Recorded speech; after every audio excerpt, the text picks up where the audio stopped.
अहिले हाल यो जुन जुलाई इन्टेकको लागि कुनै पनि साथीले एप्लाई गर्दै हुनुहुन्छ या स्टिल गरिसक्नु भएको छैन भने मेरो विचारमा मेरो पर्सनली एउटा सजेसन के हुन्छ कि लाइक सेप्टेम्बर इन्टेकको लागि कुर्नु के अब चाहिँ जुन जुलाई इन्टेकमा नगर्दा अलिकति बेस्टै होला क्या किनभने तपाईँको यो जुन जुलाई इन्टेकको भिजा रेसियो हेर्दाखेरि हो अब अहिलेको भिजा रेसियो हेर्दाखेरि यस्तो लागिरहेछ कि यो तपाईँ जुन जुलाई इन्टेकमा धेरैजनाको भिजा लाग्ने छैन। यस्तो नसोच्नु कि मेरो प्रोफाइल राम्रो छ, मैले आइएल्टिएस नै गरेको छु, मेरो प्रोफाइल पनि राम्रो छ, मेरो फाइनेन्सियल डकुमेन्ट पनि राम्रो छ। त्यस्तो सोचेर होइन कि मेरो भिजा लागिहाल्छ भने लागोस्, भगवान गरोस् लागोस् होइन, राम्रो कुरा हो। तर लाग्ने चान्स चाहिँ एकदम धेरै कम छ किनभने अ धेरैजनाको यस्तोको पनि भिजा रिजेक्ट भइरहेछ। जस्तो सबै थोक राम्रो भएको, एकाडेमिक राम्रो भएको, आइएल्टिएस राम्रो भएको, होइन? त्यसपछि तपाईँको फाइनेन्सियल डकुमेन्टहरू सबै राम्रो भएको मान्छेहरूको पनि भिजा रिजेक्ट भइरहेछ। सो मेरो एउटा पर्सनल सजेसन हुन्छ अब तपाईँहरू के गर्नु कि सेप्टेम्बर इन्टेकको लागि कुर्नु होइन? किनभने अब यहाँ पनि 2-4 वटा कलेजहरूमा प्रब्लम चलिरहेछ जस्तो मैले सुनेको थिएँ होइन? त्यो कुरा सही पनि हो। मैले कलेजको साथीहरूसँग यसो पत्ता लगाएँ। त्यो कुरा सही पनि हो। सो मेरो विचारमा अहिले केही दिनको लागि वेट गर्दा राम्रो होला। सेप्टेम्बर इन्टेकमा गर्दाखेरि अलिकति जे होस्, तबसम्म प्रब्लमहरू सर्ट आउट हुन्छ अनि अ, अब भिजा त त्यस्तै हो।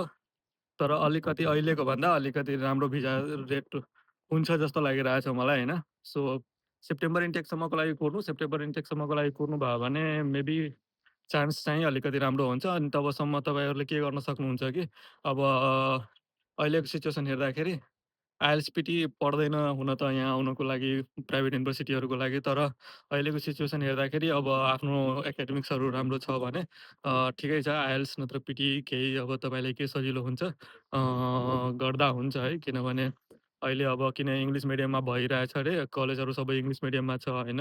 अनि इङ्ग्लिसको नै प्रोफिन्सी राम्रो भएन भने अलिकति हुन्छ नि त्यो भिजा रिजेक्सनको केसहरू त्यस्तोमा पनि आइरहेछ। सो एकचोटि विचार गर्नु होइन, नगर्दा नै हुन्छ, केही फरक पर्दैन। तर गऱ्यो भने अलिकति आफ्नै लागि अलिकति आफ्नै प्रोफाइल बेटर देखिन्छ नि त।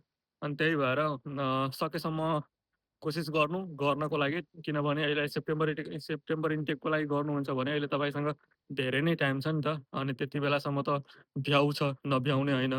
अनि राम्रोसँग प्रिपेरेसन गरेर गर्नुभयो भने एकैचोटिमा राम्रो मार्क्सहरू ल्याउन सक्नुहुन्छ आइएल्टिएसमा, पिटीमा होइन।